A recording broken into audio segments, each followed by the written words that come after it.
നമ്മുടെ അരുമനാഥനായ യേശുക്രിസ്തുവിൻ്റെ മടങ്ങിവരവ് ഏറ്റവും ആസന്നമായിരിക്കുന്നു. അതിനുവേണ്ടിയുള്ള ഒരുക്കത്തോടും വളരെ ഭക്തിയും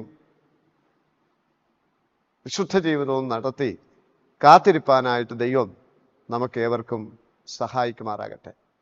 ദൈവവചനത്തിൽ നിന്ന് 1 രാജാക്കന്മാരുടെ പുസ്തകം അതിൻ്റെ 19-ാം അധ്യായം 20-ാമത്തെ വാക്യത്തിൽ അതിൻ്റെ 2-ാം ഭാഗത്തിൽ ഇങ്ങനെ കാണുന്നു: അതിന് അവൻ, പോയി വരിക, എന്നാൽ ഞാൻ നിനക്ക് എന്ത് ചെയ്തിരിക്കുന്നു എന്നോർക്ക എന്ന് പറഞ്ഞു.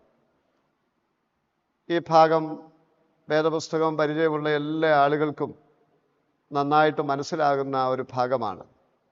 പഴയ നിയമത്തിൽ അതിശക്തമായി ദൈവം ഉപയോഗിച്ച പ്രവാചകന്മാരിൽ ഏറ്റവും അഗ്രഗണ്യനായിരുന്ന